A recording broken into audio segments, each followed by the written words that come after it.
Aaron Rodgers is in the process of finding out the difference of being covered by the media that reports on the NFL and the media that reports on world events and politics. If he possibly will be the running mate for Robert F. Kennedy Jr. on an independent effort to win the presidency. And Robert F. Kennedy Jr.'s campaign announced yesterday that he will make his public proclamation of the VP choice on March 26 in Oakland, California, about 150 miles from where Rodgers grew up.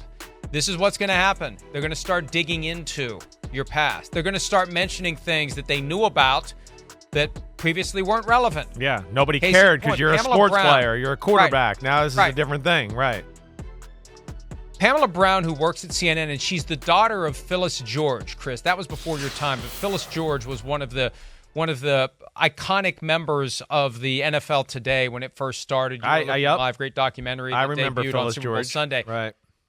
Pamela Brown's been with CNN for a while. She was at the Kentucky Derby in 2013 and had a conversation with Aaron Rodgers. And Aaron Rodgers brought up that he doesn't trust the news media because they ignore things. And the next thing you know, Aaron Rodgers is a Sandy Hook truther, apparently, allegedly, according to this report, espousing conspiracy theories that the Sandy Hook tragedy didn't really happen. That's what got Alex Jones, sued ultimately for a $1.5 billion judgment.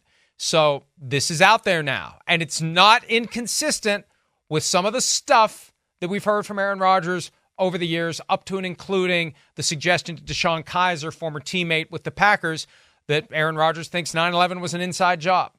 Right. I mean, the Jeffrey Epstein, Jimmy Kimmel thing, he tried to throw that out there. Of course, some of the stuff with vaccines and all that. So certainly seems to dabble in that. There's no doubt about this. And, you said it right. Dabble? Dabble. Yeah, dabble? Right. I mean, yes. He believes that's the thing. If you believe every single one of these, there's a point where not every single one of them is true.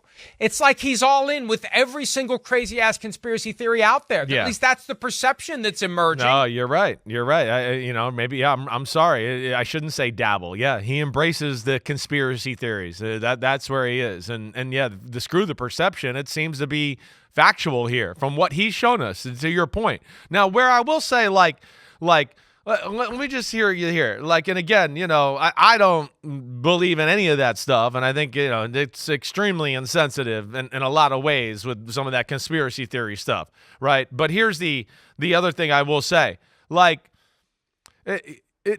Aaron Rodgers didn't ask for this. I mean, I know he could have maybe came out right away and squashed it.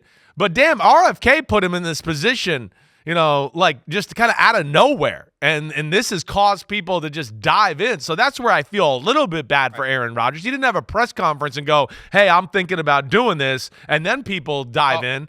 How much did he know that RFK was going to bring his name up or any of that? Go ahead. I don't know these facts, so tell me.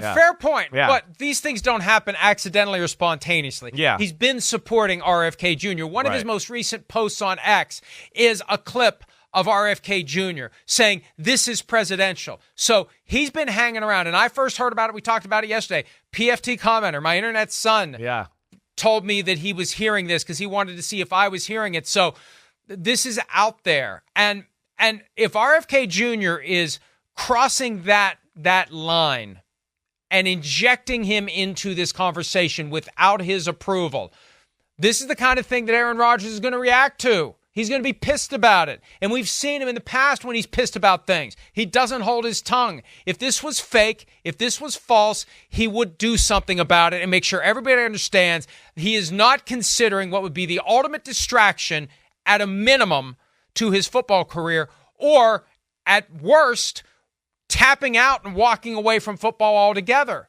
And now we've got to spend the next 12 days wondering whether or not he's going to be the VP candidate, unless and until he comes out and says, no, I'm not. RFK Jr. is crazy to think that I would want to do it. I told him no. Part of the reporting from the New York Times is that he's receptive to it, not that he said, no, I don't want to do it. So you're right. This is on his friend and the presidential candidate he's supporting. This guy, if none of this is true, has crossed a line in the relationship.